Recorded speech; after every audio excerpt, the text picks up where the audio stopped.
evening and welcome to our special show right here on DD News. In the run-up to the budget 2017, we're bringing you this special program called Nai Soch Naya Budget, where we will bring you the important decisions that have been taken in the last 1 year in the run-up to the budget 2017. Now today, the focus of our discussion will be demonetization and what we can expect from the budget this year in light of this big decision that was taken by the government to crack down on black money hoarders and move to a less cash economy.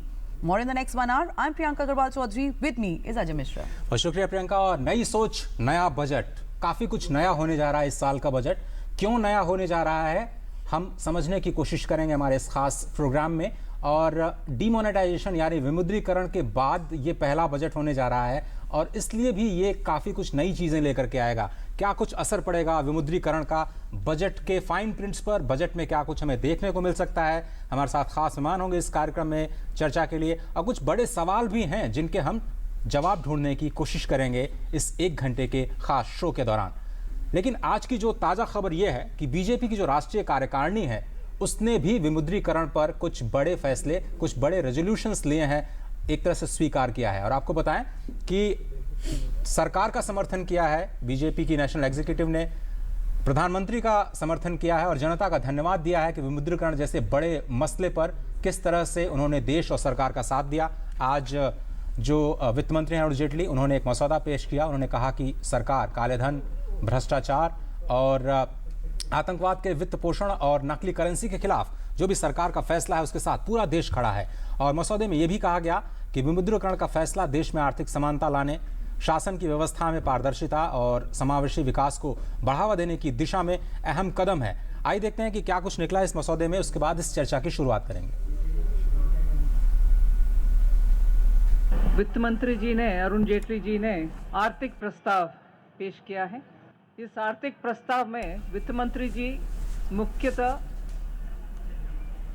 विमुद्रीकरण के ऊपर ही केंद्रित करके बात रखे हैं और उनके भाषण में वित्त मंत्री जी ने इससे पहले कितने बार डिमोनेटाइजेशन इस देश में हुआ और हर एक का सफलता के विषय में क्या क्या बात चले और इस विमुद्रीकरण में उससे जोड़ते हुए देखने में क्या अंतर है। And that's what we're talking about today, demonetization, one of the historical decisions in the economic history of India. Now, Prime Minister Narendra Modi, with his announcement of scrapping the high-valued currency, hit 2 birds with 1 shot. On one side, a strong crackdown on black money hoarders, and on the other side, giving a magnanimous push to digital transactions to usher in transparency. The 50-day journey since the announcement was filled with various important decisions. Let's take a look at that remarkable journey. India is currently traversing the less cash and digital transactions era in a vibrant way. People are rapidly transforming themselves and adapting new methods of digital payments. On the other side, there is a vigorous crackdown on domestic black money hoarders like never before. All these transformative developments is a result of one historic and game-changing announcement made by Prime Minister Narendra Modi on November 8, 2016, and that is demonetization. 8 नवंबर 2016 की रात्रि को 12 बजे से वर्तमान में जारी 500 रुपए और 1000 रुपए के करेंसी नोट लीगल टेंडर नहीं रहेंगे। Prime Minister's demonetization decision garnered support from across the corners, though people face certain inconveniences at banks and ATMs. People supported the move as they believed that it is in the interest of the nation's growth. Prime Minister Modi had asked 50 days time to bring back normalcy in the currency situation. Until December 30th, 2016, government has come with various decisions and important developments took place too. Let us now have a look at few of them. Government allows farmers to withdraw up to 25,000 rupees per week against the crop loans. Reserve Bank of India raises cap on weekly cash withdrawals from banks to rupees 24,000 from 20,000 rupees. RBI allows cash withdrawal of up to 2,50,000 rupees for wedding-related expenses. RBI allows farmers to withdraw up to 25,000 rupees a week from their loan deposit accounts. RBI gives small borrowers 90 more days before loans of up to 10 millions, that is 1 crore rupees, are marked substandard. Government has decided to offer 210 billion rupees in farm credit to farmers. And then government announces tax amnesty scheme for unreported cash. It also raises limit for market stabilization bonds to 6 trillion rupees to absorb extra liquidity. On the other side, insurance cover worth 10 lakh rupees for travelers who book railway tickets through digital mode has been provided. NABARD decided to give RuPay cards to people who possess Kisan credit cards. Government has also decided to provide 2 point-of-sales machines each to villages with and over 10,000 population. A total of 1 lakh villages will be selected for the purpose across the country. Government has also decided to give a 10% discount on digital payments for RFID or FASTags for highway toll. In a significant development, small traders with a turnover of up to 2 crore rupees will pay less tax if they accept payments through banking and digital means. Government has also withdrawn temporary order for banks to place deposits under cash reserve ratio. Reserve Bank of India has also increased the cash withdrawal limit in ATMs from 2,000 rupees to 2,500 rupees to 4,500 rupees. Another major development during the last week of December is the ordinance approved by the cabinet which makes possession of demonetized 500 and 1000 rupee notes beyond March 31st, 2017 illegal, providing for a jail term for violators. On the last day since the implementation of demonetization, Prime Minister Narendra Modi launched a digital payments app, Bheem, which will facilitate e-transactions with just a thumb impression. IT department on the other side continued with its raids, cracking down the black money hoarders. Prime Minister Narendra Modi's Bheem touch to government's thrust on people to move towards digital payments method has been a significant development. On the whole, the journey of 50 days since demonetization announcement was made is certainly one of those crucial moments in India's economic history. Bureau Report, DD News. All right, just a lot of expectations surrounding the budget now, like you talked about, that it's going to be the first after this historical move of demonetization. A lot of expectations building around it on a lot of fronts. Priyanka, हम इसलिए भी बात कर रहे हैं क्योंकि आज का आप इकोनॉमिक रेजोल्यूशन देखिए जो आज बीजेपी के नेशनल एग्जीक्यूटिव मीटिंग में आज अडॉप्ट किया गया है। जो शुरुआत है वही कही गई है कि a bold step in the welfare of poor. शायद इसी एक स्टेप की बात की गई जिसको आप डिमोनेटाइजेशन कह रहे हैं। और अगर अंतिम लाइन देखा जाए इस पूरे रेजोल्यूशन का तो वो है सबका साथ सबका विकास। यानी जो सरकार का लक्ष्य है सबका साथ सबका विकास, उसके लिहाज से ये गरीबों की कल्याण की दिशा में एक बहुत बड़ा कदम बताते हुए एक बोल्ड स्टेप कहा गया है। और जिस तरह से ये इकोनॉमिक रेजोल्यूशन जिसको आज स्वीकार किया है भारतीय जनता पार्टी ने, ये कहते हुए कि ये एक बड़ी पॉलिटिकल विल का ही नतीजा है कि एक इतना बड़ा जो कदम है वो लिया जा सका। हमारे साथ इस खास चर्चा में 2 मेहमान जुड़ रहे हैं, बहुत ही खास मेहमान हमारे साथ हैं अशोक कुमार भट्टाचार्य जी जो कि एडिटोरियल डायरेक्टर हैं बिजनेस स्टैंडर्ड के। बहुत बहुत शुक्रिया सर इस कार्यक्रम में शामिल होने के लिए। और हमारे साथ जुड़ रहे हैं अश्विनी महाजन जी, डॉक्टर अश्विनी महाजन जो कि इकोनॉमिक के प्रोफेसर हैं DU जो दिल्ली विश्वविद्यालय है। आपका भी बहुत बहुत शुक्रिया इस कार्यक्रम में शामिल होने के लिए। एक इकोनॉमिस्ट के तौर पर, एक इकोनॉमिक्स के प्रोफेसर के तौर पर आप अपनी राय इस कार्यक्रम में हमारे साथ साझा करेंगे। और शुरुआत करते हैं महाजन जी आप ही से। जो ये डिमोनेटाइजेशन है उसकी बात बहुत ज़्यादा हुई, 50 दिनों तक लगातार चर्चा हुई इस मुद्दे पर। और अब हम इस छाया में, इसकी परछाई में हम एक बजट देखने के लिए जा रहे हैं जिसमें कई सारी चीज़ें नई होने जा रही हैं। अगर 2 या 3 बड़े असर की बात की जाए विमुद्रीकरण के, तो आपको क्या नज़र आता है जो बजट के दस्तावेज में आपको दिखाई दे सकता है?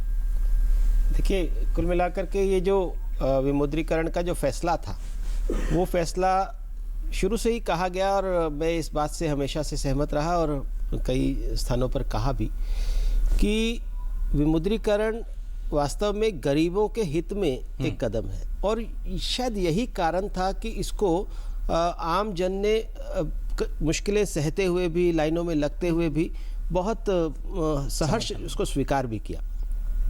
अब इस बजट में मुझे लगता है कि कुछ कुछ बजट तो प्रधानमंत्री जी ने लीक कर दिया है क्योंकि पॉजिटिव सेंस में कह रहा हूँ कि एक तो जो उन्होंने किसानों को सुविधाएं देने की बात कही, कुछ कम लागत वाले घरों के लिए ब्याज में राहत की बात की 3 से 4% के बीच में, ये कुछ कुछ बातें तो सामने आ गई हैं।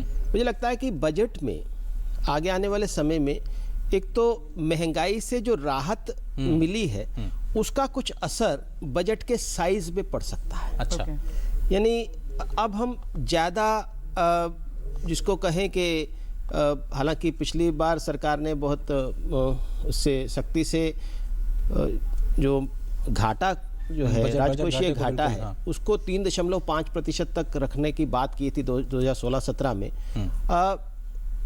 3000 उससे कम करने की बात तो शायद नहीं करेंगे। हाँ जी।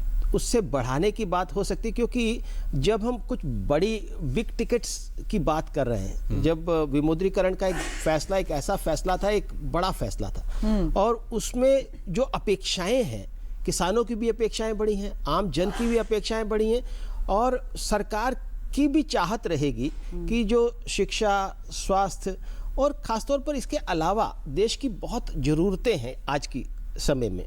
एक ज़रूरत है रिसर्च एंड डेवलपमेंट की। रिसर्च जो डिटेल है उस पे आते हैं। ऐसी बातें जो है उसको भी इस बजट में तवज्जो मिलेगी, ऐसा लगता है। Okay, Mr. Bhattacharya, if we come to you, and when he's talked about all the little bit of nitty-gritties also where we could be seeing focus, but looking at the big picture, and particularly when we talk about things like growth, when we talk about taxation front, when we talk about the whole focus that we've seen on a less cash economy moving towards digitization, in that respect, what can we really see in the budget? Well, I mean, I will be brief in my preliminary response.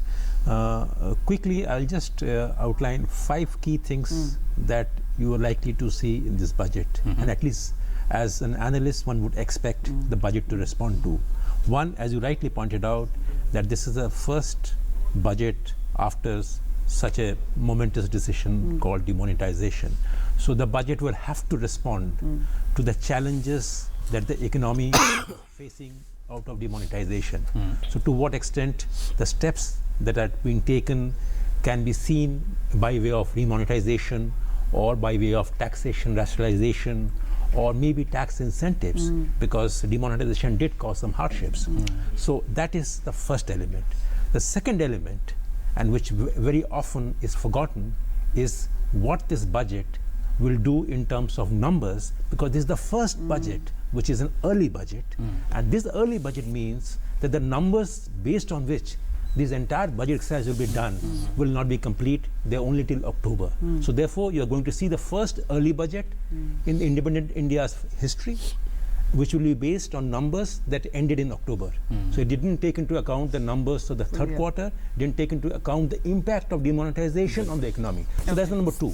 Number 3 is this budget would also give us a clear indication of India's most game-changing reform on GST. So goods and services tax, we will get a clear idea whether this budget is actually pushing that agenda ahead or saying, I want to hold on because demonetization has caused a lot of disruption, so therefore I will not move on GST right now, or maybe I will do it in September. So that is a third indication. And the fourth is first time you will see the railway budget to be subsumed in this budget. And the railway investment plans, everything will be outlined in the union budget, and therefore the finance minister probably will have an opportunity to talk about railway investments and include in his larger investment figure, as this is my larger figure. And fifth and finally is the budget's focus on fiscal consolidation. And Dr. Mahajan right now pointed out that he wants some fiscal targets to be relaxed a bit. But I think given the certain situation, there is a lot of leeway within the numbers on the expenditure side, to my mind, which can be squeezed, and without compromising on fiscal consolidation, it is possible to go in for high investments and going for tax rationalization, which will of course give you higher buoyancy in tax collections. You know what's interesting, you talked about incentivizing, and like you said, there could be incentivization on a lot of fronts, whether it's a taxation front. What about disincentives? Do you think that is going to be happening, particularly when we're talking about the use of cash in the economy, and is that something also that the budget could be addressing? Well, I don't see there will be disincentives, but there will be certainly incentives have already been introduced. And if you, let's say, you're doing a digital transaction, as your correspondent was talking about just now, that if you do some digital transactions, you get some relief, some concessions. I think there will be some sort of, if you're talking about sticks, not just carrots, the sticks would be in the form of the income tax rigidities or the tough steps the finance minister might announce against those who are tax evaders, and because the Prime Minister also indicated that those who are evading tax will not be spared, so probably there will be a greater elaboration of that principle, that while we are going to give you concessions, but we will be unsparing as far as tax evaders are concerned. और भारत में जो विकास है उसमें भ्रष्टाचार एक बड़ा रोड़ा है। भ्रष्टाचार से ही बड़े पैमाने पर काला धन जमा होता है। ये काला धन अर्थव्यवस्था में कई तरह की समस्याओं के साथ साथ गरीबी और अमीरी के बीच एक बड़ी खाई का भी निर्माण करता है। और काले धन को जड़ से खत्म करने के लिए सरकार ने ये जो फैसला किया विमुद्रीकरण का, इसके बाद कई जो काले धन के जो सौदागर हैं वो गलत तरीके से नोटों को बदलते हुए दिखाई दिए। सरकार ने उन पर भी चौतरफा हमला बोला। आइए देखते हैं रिपोर्ट, उसके बाद चर्चा फिर से रिज्यूम करेंगे।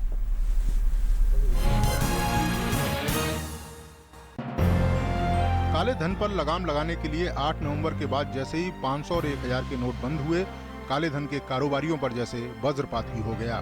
काले से सफेद के खेल के खिलाड़ी बैंक कर्मियों की मिली भगत से अपनी काली कमाई को सफेद करने में जुट गए, लेकिन सरकार ने भी इनके खिलाफ जंग छेड़ दी। बड़े पैमाने पर आयकर विभाग, प्रवर्तन निदेशालय, सीबीआई और डीआरआई ने छापेमारी की कार्रवाई देश भर में शुरू कर दी। विमुद्रीकरण के बाद देश भर में सबसे ज्यादा कार्रवाई इनकम टैक्स विभाग ने की। आयकर विभाग ने काले धन के खिलाड़ियों के खिलाफ 1000 के करीब छापे मारे, जिनमें 4663 करोड़ की अघोषित आय पकड़ी गई। इसके साथ ही 110 करोड़ की नई करेंसी भी आयकर विभाग ने जब्त की। 500 के करीब मामले आयकर विभाग ने सीबीआई और प्रवर्तन निदेशालय को सौंपे।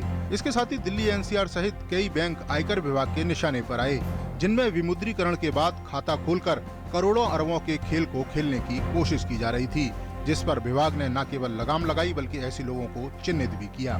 इसके साथ ही 5000 से ज्यादा नोटिस भी आयकर विभाग ने इशू किए हैं। जन धन में अपना काला धन खपाने वाले लोग भी आयकर विभाग की नजर में हैं। लाखों ऐसे खातों पर नजर रखी जा रही है। बड़े पैमाने पर नई करेंसी के पकड़े जाने पर ये तो तय था कि बिना बैंक कर्मियों की मिली भगत से नई करेंसी काले धन के खिलाड़ियों के पास नहीं पहुँच सकती। सरकार ने ऐसे अधिकारियों पर अपना शिकंजा कस दिया। अभी तक पब्लिक सेक्टर बैंक के 27 लोगों को सस्पेंड किया जा चुका है। कई के खिलाफ जांच चल रही है, जिन्हें जल्द ही गिरफ्तार किया जाएगा।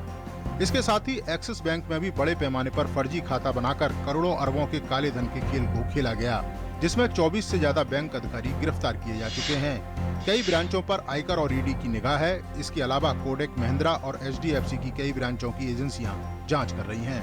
आरबीआई के कई अधिकारी भी इस खेल में शामिल रहे हैं, जिन पर कार्रवाई की गई है। इसके साथ ही बैंकों के सीसीटीवी फुटेजों की भी जांच चल रही है, जिसके बाद कई बैंक अधिकारियों पर कार्रवाई तय है। विमुद्रीकरण के बाद देश के कई हवाला ऑपरेटर बड़े पैमाने पर काले धन को सफेद करने में लग गए, जिन पर जांच एजेंसियों ने तुरंत शिकंजा कसना शुरू कर दिया।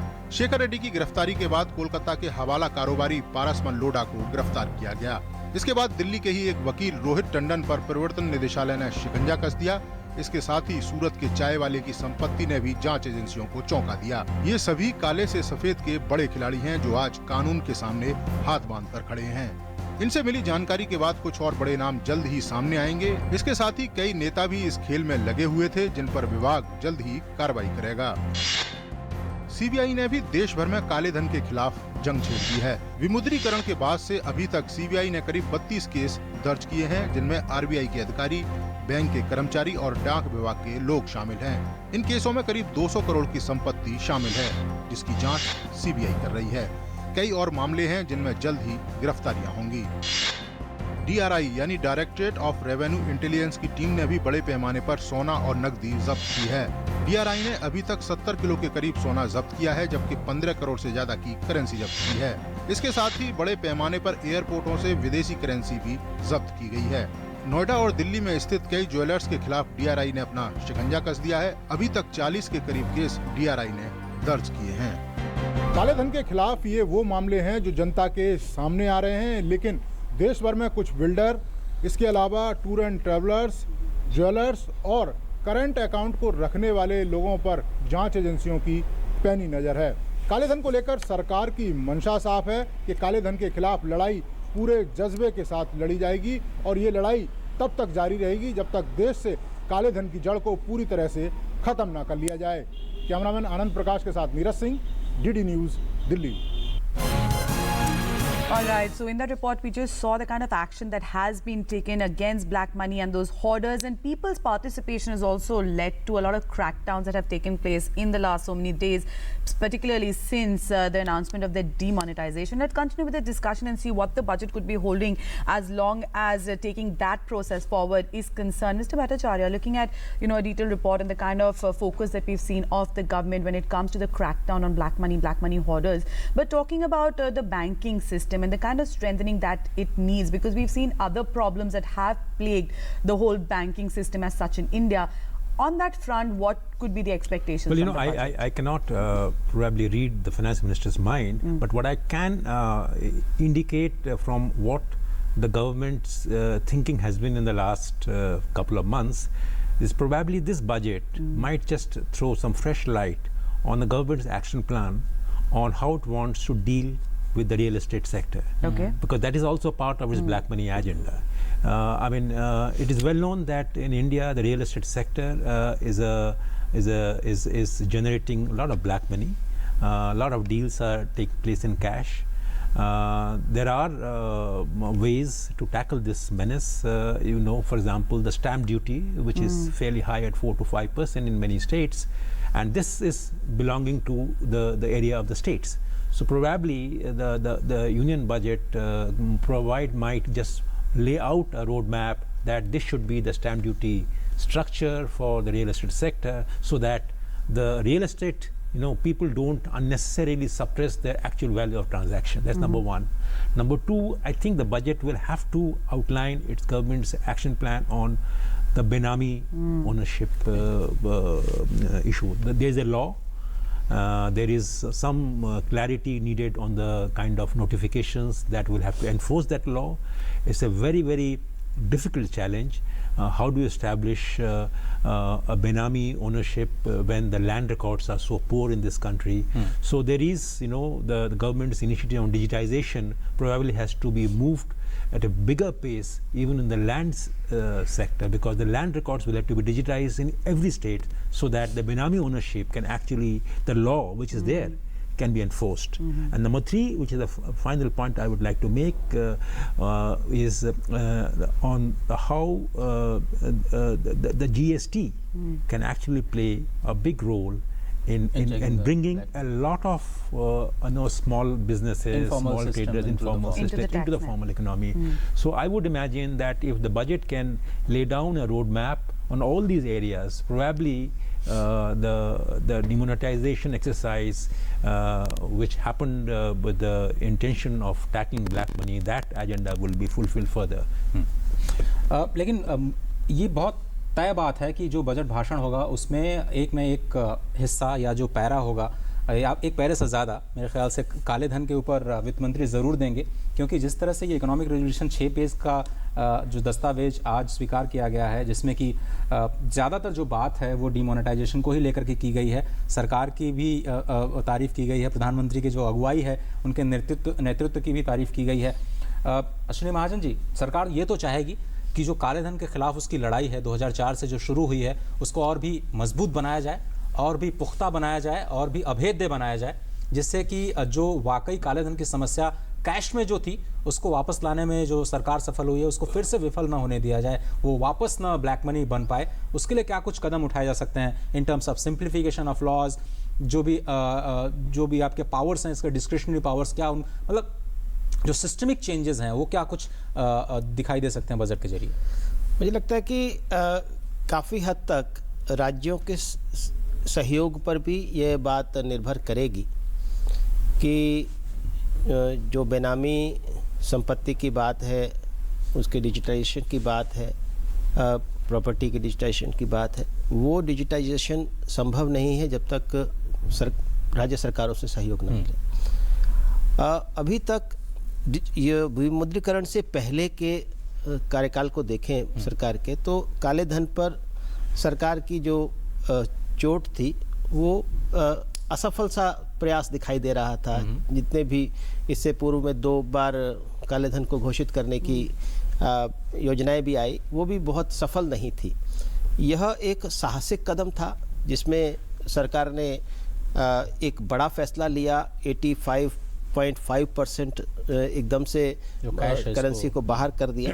लेकिन मैं इसमें एक ये बड़ा फैसला जो पहले हो गया है, इस बजट में मुझे लगता है कि उसको सुदृढ़ करने का काम तो सरकार कर सकती है, राज्यों से सहयोग की भी अपेक्षा की जा सकती है, और इसके साथ ही साथ जो इसके लाभ हैं उसको कंसोलिडेट करने की ज़रूरत है। जैसे अभी तक जितनी होर्डिंग होती थी, अभी आपने देखा पिछले दिनों में दालों की कीमतें आधे से भी कम रह गई। लोगों ने दालें खानी कम कर दी, ऐसा भी नहीं है। व्यापारियों के पास आर्थिक शक्ति कम हो गई, ऐसा भी नहीं है। माल अगर बिकेगा नहीं तो वो कहीं भूखे मर जाएंगे किसानों की तरह, वैसी स्थिति नहीं है। किसानों के साथ बहुत ज्यादती इस नाते से हुई कि उनका सामान नहीं बिक पाया, वो एक विषय रहा। उसको सरकार कंपनसेट करे, ऐसी भी योजना आ सकती है। लेकिन ये जो होर्डिंग है, खासतौर पर खाने पीने के सामान की जो होर्डिंग है, वो हमेशा कैश से होती थी। तो जितना इसको कंसोलिडेट करने का काम इस समय सरकार इस बजट के माध्यम से और दूसरे प्रयासों से कर सकती है, वो सरकार को करना पड़ेगा, ताकि आगे चल करके ये जो काला धन विनिर्मित है वो रुके। ऐसा ना हो कि भी एक बार कैश इकोनॉमी को हमने धक्का दिया तो बाद में दोबारा से काला धन। तो उस काले धन को रोकने के लिए काले धन को उपयोग करने के कुछ ही तरीके होते हैं। एक तो पर चोट करनी होगी। हाँ, यानी एक तो कैश के रूप में रख सकते हैं, लेकिन ज्यादातर cash is a route through which, जिसको हम कहते हैं कि काला धन से हम काली संपत्ति जनरेट करते हैं। जैसे कुछ काला धन कैश के रूप में रखा, कुछ आपने संपत्ति में लगाया, कुछ सोने में लगाया। आपने देखा कि पिछली सरकार के समय जो एक बड़ा घोटालों का युग आया था, उस समय संपत्ति की कीमतें 4 गुनी हो गई मात्र 2 वर्षों में, और सोने का आयात $10 बिलियन से बढ़कर $50 बिलियन हो गया कुछ 2 ही सालों में। तो ये सीधा आपको इंगित कर रहा है कि किस तरह से काले धन का उपयोग होता है। तो इसलिए काले धन से काली संपत्ति का निर्माण रुके, इसके लिए सरकार को इस बजट में सब सरकार के लोगों को मालूम है। सिंपल सवाल मैं ये जो समझना चाह रहा था आप दोनों ही मेहमानों से, ये कि क्या अब हम कम होती हुई ब्याज दरों के एक तरह से युग में प्रवेश करने जा रहे हैं, और क्या बजट हमें उसकी दिशा देगा? भट्टाचार्य जी, आपको क्या लगता है कि महंगाई पर हो सकता है कुछ कमी दिखाई दे और ब्याज दरों में कुछ कमी की ओर हम आगे बढ़ते हुए दिखाई दे रहे हैं? देखिए, जो महंगाई की जो बात कर रहे हैं, ये मुझे लगता है कि एक बजट से एक महंगाई कम नहीं आएगी। जो महंगाई जो चीज़ है वो बहुत सारे फैक्टर्स की एक आउटकम है। हमें थोड़ी बहुत होर्डिंग जैसे कह रहे हैं, डिमांड की बात है, सप्लाई की बात है, सीजनल फैक्टर्स हैं। और दूसरी बात ये है कि जो आपने दूसरी बात कही कि एक महंगाई और कम होते ब्याज दरों की बात, उसमें अब आपको ये देखना है कि जो बैंकिंग व्यवस्था जो है उसमें, अगर मान लीजिए आपका क्रेडिट ग्रोथ जो है इस वक्त मेरे ख्याल से डिकेड्स लो है, 6% ग्रोथ है। अगर आप इंटरेस्ट रेट घटा भी दें तो मुझे लगता नहीं है कि जिस तरह से NPA लेवल्स हैं और जो प्राइवेट सेक्टर की जो लोन टेकिंग कैपेसिटी जो है और लोन बेयरिंग कैपेसिटी है वो बहुत ही वीक है इस वक्त। तो मुझे ये नहीं लगता कि अगर आप इंटरेस्ट रेट घटा भी दें तो इंडस्ट्री आकर आपके लाइन लगाएगा कि ये पैसे ले लेंगे। हो सकता है जो छोटे लोग हों वो आए सामने। छोटे लोग आ सकते हैं, पर छोटे लोगों के लिए मुझे लगता है कि काफ़ी और भी जो ईज ऑफ डूइंग बिजनेस की जो सारे जो स्टेप्स हैं वो लेने पड़ेंगे। तो मुझे लगता है कि ये जो महंगाई का जो इशू है और ये क्रेडिट रेट, इंटरेस्ट रेट का जो इशू है, ये सिर्फ एक बजट से इसका हल नहीं कर सकते। नहीं, यहाँ पर बजट की बात, but you know, if we're talking about the big numbers that you were talking about that we could be seeing in the budget, and today when we're talking about the economic resolution that has been adopted by the BJP and pardon me, looking at that, and it also talks about equitable distribution of wealth. So do you think that could be the prime focus, and we're talking about more investment coming in, the government then could be giving a push to that investment, particularly for the infrastructure space, and more focus on the social welfare schemes of the government? See, you can't look at the equitable distribution only in terms of the soaps given by the government. Equitable distribution also comes through more employment oriented programs, more employment generating programs, especially when we look at the declining interest rates. In fact, we are entering into an age of declining interest rates now for two reasons. One, inflation is quite under control. Okay. One. Second, the banks are flooded with the funds. So the cost, what you call MPCL, is constantly coming down.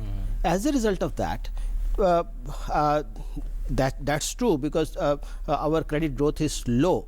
But our credit growth is also low because of the high interest rates. Our credit growth can go up by making our infrastructure projects more economically viable.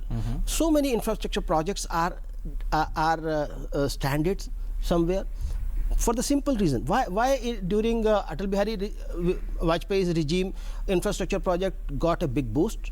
How could we build our golden quadrilateral so very fast?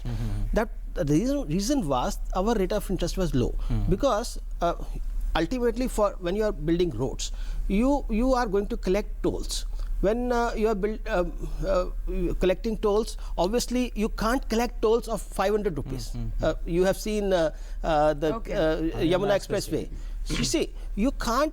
So if the rate of interest comes down to say 10% to 7%, then economically, उसका फायदा जनता को मिलेगा और उससे जो employment generation का होगा, सरकार को और भी प्रयास करने चाहिए कि एम्प्लॉयमेंट जनरेशन जो है ज़्यादा एम्प्लॉयमेंट जनरेटिंग सेक्टर्स को प्रमोट किया जाए, उस नाते से भी बजट काम कर सकता है. तो आप कह रहे हैं कि रोजगार के लिहाज से शायद ये budget. Point I would like to add to this is that it is not a one-way street. That if you reduce the lending rate, you also have to make sure that the deposit rates also come down.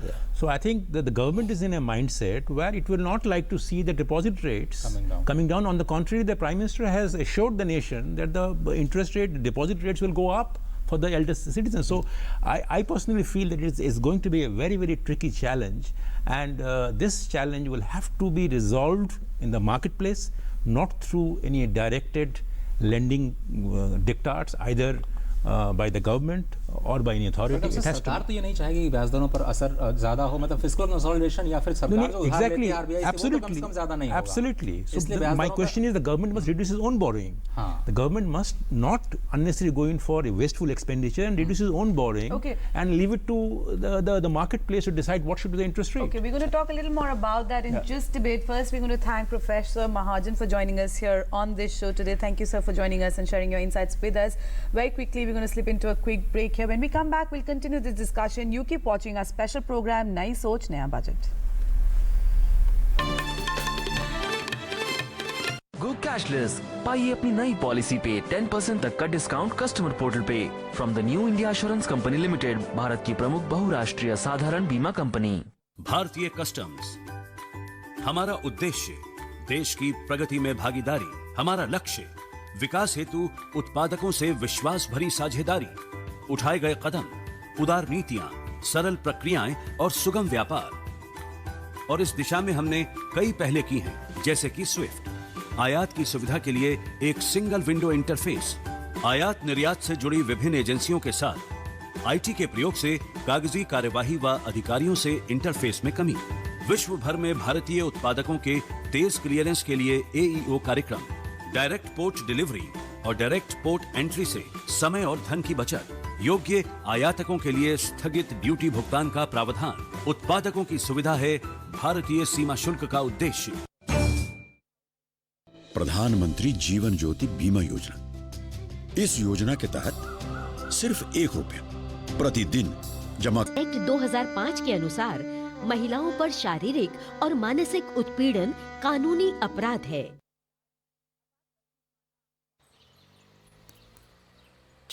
कल भी share market 300 point से down. आप क्यों tension ले रहे हो? आपके पास एक भी शेयर है क्या? लेकिन किसी का तो नुकसान हुआ ना. गया, ये भी गया. क्या होने वाला है इंडिया का? अरे पापा, ये 5 साल पुराना मैच है, ये जीत चुके थे हम. क्यों टेंशन ले रहे हैं आप? अरे गलती तो गलती है ना. मिसेस गुप्ता की बेटी की शादी हो गई क्या? तुम्हारी बेटी की हो गई ना, खुश रहो. अरे अब दूसरी टेंशन के लिए टाइम तो होगा ही. क्योंकि डिजिटल इंडिया के जीवन प्रमाण पोर्टल से हर साल बिना टेंशन घर बैठे जीवन प्रमाण पत्र पाना हो गया है एकदम आसान। तो अब पेंशन के लिए नो टेंशन। प्रधानमंत्री जीवन ज्योति बीमा योजना। इस योजना के तहत सिर्फ 1 रुपया प्रतिदिन जमा करने के हिसाब से आपको मिल सकता है 2 लाख रुपए का जीवन बीमा। आपके बाद आपके परिवार का जीवन बिना रुके चलता रहे, इसलिए आज ही इस योजना से जुड़ें। Valvoline, हर जीत में unstoppable. Change to Valvoline, be unstoppable. Go cashless, पाइए अपनी नई पॉलिसी पे 10% तक का डिस्काउंट कस्टमर पोर्टल पे from the new India assurance company limited, Bharat की प्रमुख बहुराष्ट्रीय साधारण बीमा कंपनी। मैं ये नहीं पूछूंगा कि आप शौच के लिए कहां गए। मैं ये भी नहीं पूछूंगा कि अगर आप खुले में शौच के लिए गए तो क्या आपने अपने बच्चे की जान को खतरे में डाला? क्या आपके गांव की बच्चियों को खुले में शौच करते हुए किसी ने बुरी नजर से देखा? आप खुद समझदार हैं, सक्षम हैं। आप ये तो जानते ही होंगे कि हमारे देश में 70,000 से ज्यादा गांवों के लोगों ने खुले में शौच की प्रथा को खत्म कर दिया है।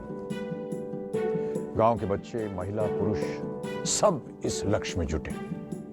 निगरानी समितियां बनी जिन्होंने खुले में शौच कर रहे लोगों को समझाया, शौचालय बनाया, उनका इस्तेमाल करना सिखाया। क्या आपका गांव भी बनेगा खुले में शौच से मुक्त? आइए स्वच्छ भारत अभियान से जुड़िए। अब नहीं तो कब?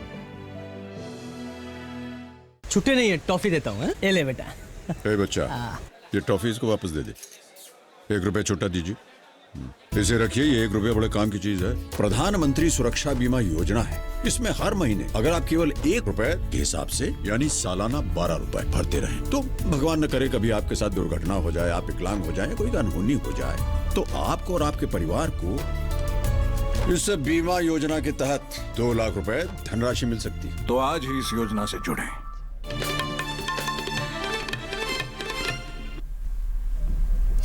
Welcome back once again to our special show Nai Soch Naya Budget, and joining us another special guest to talk more about the move towards a less cash economy. We have with us Ms. Anna Roy, who's an advisor in the Niti Aayog. Thank you, Ms. Roy, for joining us here on our special program.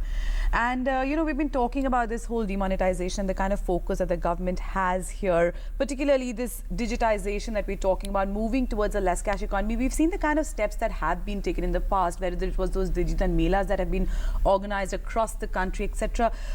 How important is it really, the focus that we're seeing of the government to go digital and incentivize the use of digital transactions? Incentivization forms an important part of the overall government policy in promoting digital payments. Our Honorable Finance Minister, Mr. Jaitley, had announced a number of initiatives where digital transaction was made more attractive by announcing discounts, be it the petrol pump or the railway ticket booking or insurance premium payment, etc. So that is one. Second, for all government payment, the government said that we will bear the MDR and other transaction fee. So it forms a very important part, and going forward also I think the incentive structure will be further refined, and a long-term policy will be put in place to attract more and more people on the digital platform. Bhattacharya जी, ये जो हम बात कर रहे हैं demonetisation की, उसका एक ये भी है कि आप लेस कैश इकॉनमी की तरफ बढ़ें, और क्या बजट में हमको डिजिटल इकॉनमी को बढ़ावा देते हुए कुछ कदम दिखाई दे सकते हैं, जिस तरह से डिजिटल इंडिया को प्रमोट करने के लिए कुछ और फंड्स, या फिर आपकी जो ब्रॉडबैंड की तैयारी हो रही है सारे ग्राम पंचायतों को जोड़ने की, उसमें कुछ ज़्यादा फंड, या फिर आपके डिजिटल ट्रांजेक्शन्स को बढ़ावा देने के लिए कुछ कदम आपको दिख सकते हैं? 2 चीज़ हमें देखनी है। एक तो हमें इंडिकेशन देखने हैं बजट से। मुझे लगता है कि this budget should for the first time indicate, अगर मान लीजिए नवंबर 8 में हमारी कैश 12% जीडीपी की थी, बिल्कुल जो सकल घरेलू उत्पाद का 12% आपका कैश था। मुझे लगता है कि I think this time for the finance minister to tell the nation that on 1st of February कितना? कैश टू जीडीपी रेशियो क्या है, that is number 1. Number 2, November 8 को हमारी जो वॉल्यूम ऑफ कैश ट्रांजैक्शन थी वो ऑलमोस्ट 89% थी और value of cash transaction almost 60% थी. हमें ये देखना है कि इस दौरान जो डिजिटाइजेशन के सक्सेस को मेजर करने के लिए कि 1 फरवरी को हमारी स्टेटस क्या है. तीसरा बात यह है कि अगर डिजिटाइजेशन से हमारा टैक्सेशन बेस बढ़ता है तो हमारी टैक्सेशन बेस क्या बढ़ी है, टैक्स कलेक्शन से बढ़ा है. मुझे लगता है कि दिसंबर एंड तक के फिगर क्लियरली इंडिकेट कर रहे हैं कि taxation collection have actually improve. In spite of the demonetization impact, you have excise has gone up hugely, service tax has gone up, direct taxes have gone up, not corporation tax but individual income tax. So 3 indicator हमें budget से मिलने चाहिए कि जो आपका demonetisation lead digitisation जो हुआ है उसका सक्सेस हुआ है कि नहीं हुआ है. पर जो आपने जो सवाल किया उसका हमें ये देखना है कि सरकार क्या कर सकती है. अब एक नोट जो तैयार होती है, सरकार RBI तैयार करती है, उसका cost, average cost of that currency note is 0.3%. That's the average cost of printing a currency note. तो हम ये मान लेते हैं कि cash transaction is 0.3%.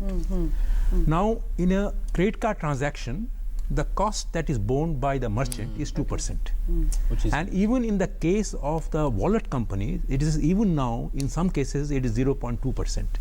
Now if you have to really move to the digitization, then the government must come out with a better incentivization structure for people moving to digital transactions. Okay, we're going to come back to this discussion in just a bit. First, let's talk about how moving towards a less cash economy has been a top priority after demonetization. Now, as the demonetization initiative encourages the use of plastic and electronic money, cash transactions will become less and less common. Various steps have been taken to incentivize people, while a strong crackdown on black money is also going on.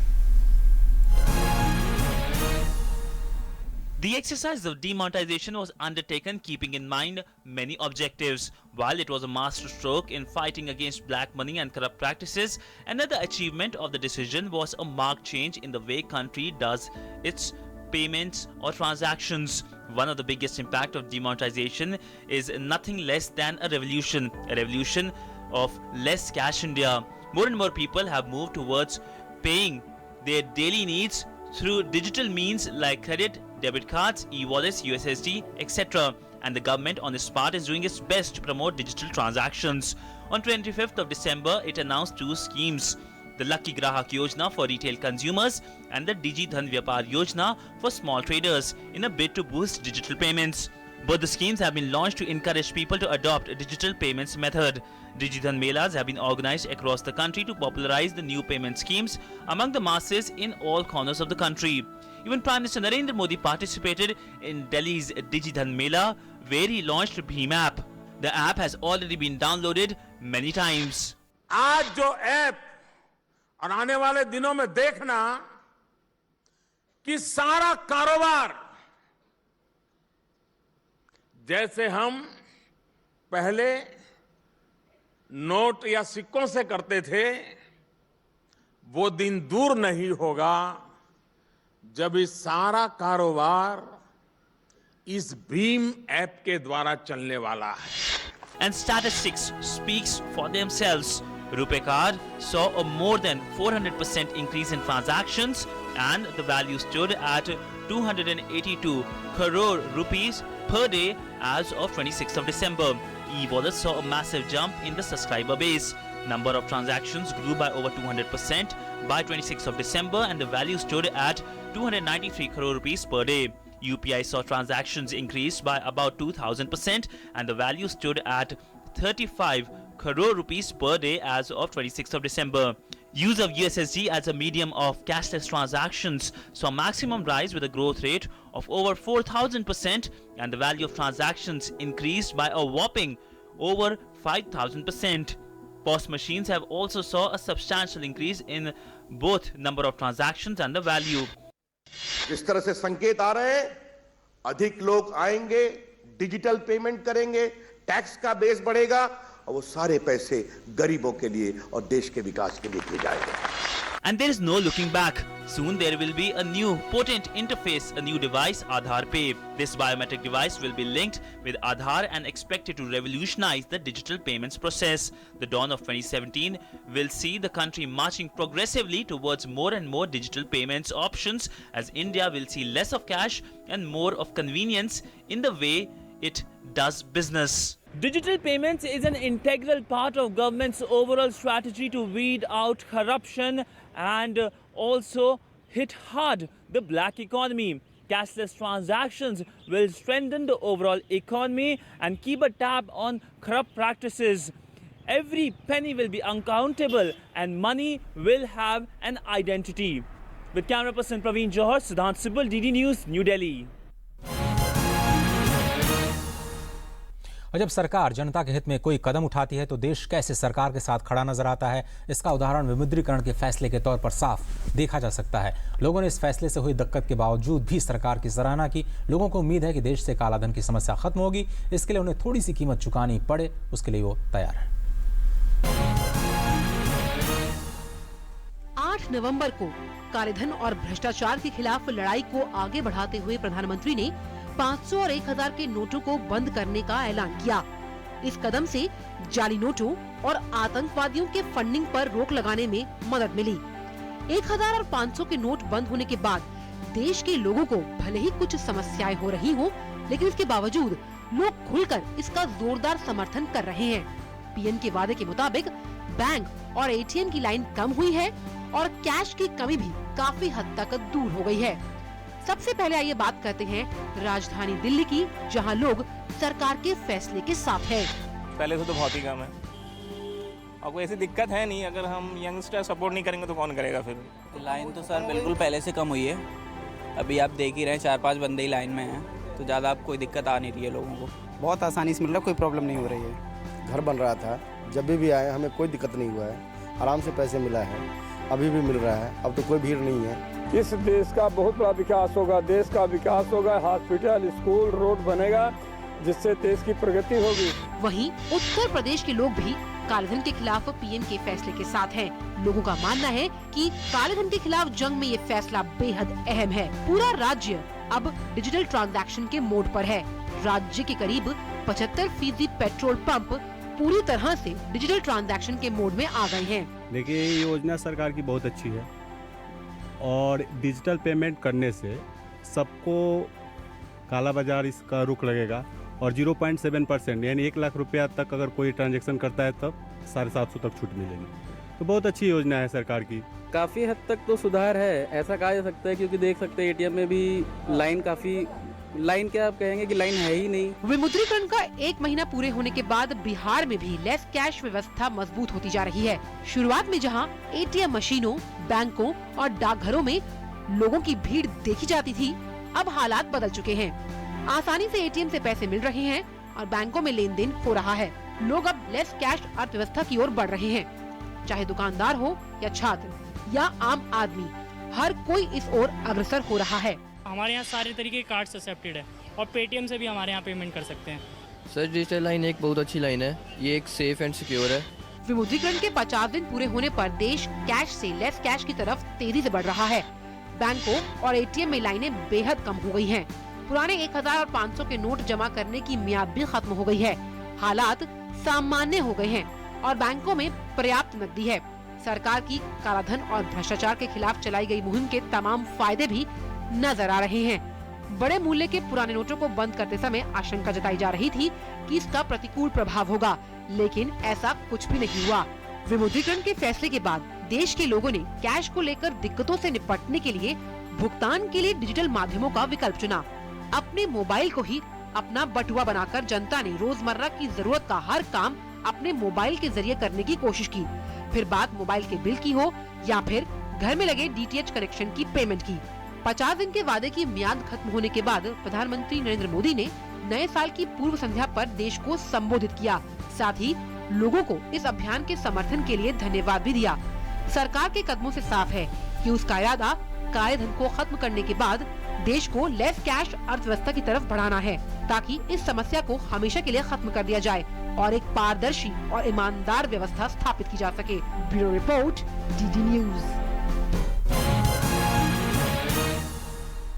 तो उम्मीद ये की जा सकती है कि जो budget है वो लेस कैश की तरफ बढ़ने के लिए जनता है उसको कुछ न कुछ प्रोत्साहन जरूर देगा। मिस्टर रॉय, सरकार खुद भी लेन देन के लिए एक बड़ा फैक्टर है।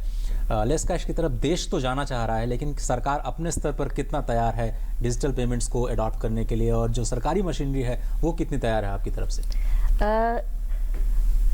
देखिए, जहाँ तक सरकारी डिपार्टमेंट्स का आप बात करना, अगर मैं बात करूँ तो सारे सरकारी डिपार्टमेंट्स में ये सुविधा मौजूद है कि पेमेंट्स जो भी गवर्नमेंट रिसीट्स हैं वो डिजिटल पेमेंट के थ्रू लिए जाएं। यहाँ पे मैं कुछ आपको आंकड़े देना चाहूँगी।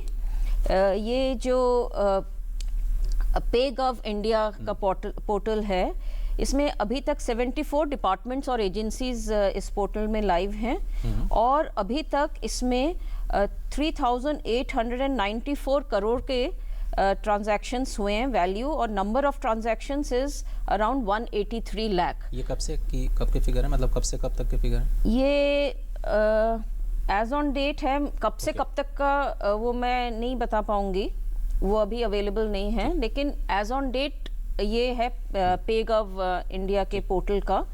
और तो जैसे कि सारे डिपार्टमेंट्स एजेंसीज इस पे हैं, इस पोर्टल पे। उसके बाद मेटी ने गाइडलाइंस बनाई हैं डिपार्टमेंट्स की सहूलियत के लिए।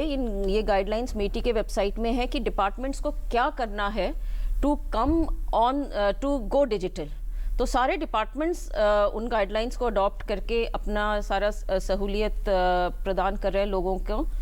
फिर cashlessindia.gov.in भी मेटी ने एक बनाया है जिसमें ये सारी सूचना दी गई है। तो गवर्नमेंट रिसीट्स का क्या राज्य सरकारें भी आपका सहयोग कर रही हैं इस मुहिम में? क्या राज्य सरकारें भी आ रही हैं अपने आप को डिजिटल लेकर के? जी, मैं उसी में एडवाइजरीज दी गई हैं राज्य सरकारों को, और राज्य सरकारें भी, मैं आपको बताऊं कि आंध्र प्रदेश हुआ, महाराष्ट्र हुआ, इन सेवरल रिस्पेक्ट्स राज्य सरकार इन काफी जगहों पे केंद्र को भी पीछे छोड़ देते हैं। अच्छा। उनमें इतना उत्साह है, तो राज्य सरकार भी कर रहे हैं और केंद्र के साथ मिलके कर रहे हैं राज्य सरकार। और पेमेंट की जहां तक बात है तो पहले 10,000 तक का था, अप टू 10,000 तक आप कैश कर सकते हो। More than that you had to go do digital. अब उसको कम करके 5,000 कर दिया गया है। तो both for receipts and payments government is going fully digital. Okay, you know, we're nearly ending coming to the end of this show. Mr. Bhattacharya, now looking at that historical move of demonetization that we've been talking about through this last 1 hour, now expectations from the budget, how big do they become? Is this going to be a historic budget in that sense as well? First, after demonetization, and looking at the kind of focus that is going to be the big ticket expectations from the budget. Well, I think the expectations are really high, particularly after such a move as demonetization happened. As I said a little while earlier, that they will be the people who are looking for this budget, they will look for various incentives that the government wishes to offer so that people can move more cashless. Because while the government, as my co-panelist correctly pointed out, government has done a lot in easing the payment procedure through digital systems, but I think the private sector space, which is much larger in terms of transactions, is still relying on a mode of payment, digital payment, where costs are either hidden or subsidized by some people, but at some point in time they will start getting reflected in the form of some cost to either the consumer or the buyer or the service provider. So now I think the budget, I would sincerely look forward to this budget in providing a clear roadmap, a fiscal framework of a fee structure that the new digital players actually follow, so that consumers are not hesitant in adopting this new digital payment methods. Okay. And of course the GST is the big thing, and if GST happens, then the country will move towards the new game-changing reform. चलिए, बहुत बहुत शुक्रिया भट्टाचार्य जी इस कार्यक्रम में शामिल होने के लिए। अमित सनोरा, आपका भी बहुत बहुत शुक्रिया इस कार्यक्रम में शामिल होने के लिए, अपनी राय रखने के लिए। तो देश के बजट से उम्मीदें यही कि कम से कम हमारे बजट पर भी एक तरह से सरकार या वित्त मंत्री जरूर ख्याल रखेंगे, और हम लोग डिजिटल इकॉनमी या लेस कैश इकॉनमी की तरफ बढ़ रहे हैं, तो हमारा बजट भी थोड़ा सा हल्का ज़रूर होगा। तो फिलहाल इस खास पेशकश में सिर्फ इतना ही, नई सोच नया बजट के पहले अंक में सिर्फ इतना ही। लेकिन कल चूंकि ये बजट कई मायनों में नया होने जा रहा है, उन नए पहलुओं पर कल हम बात करेंगे खास इसी वक्त इसी चैनल पर। कहीं मत जाइए, देखते रहिए ये खास प्रोग्राम, और वी न्यूज़ पर खबरों का सिलसिला लगातार जारी है। नमस्कार।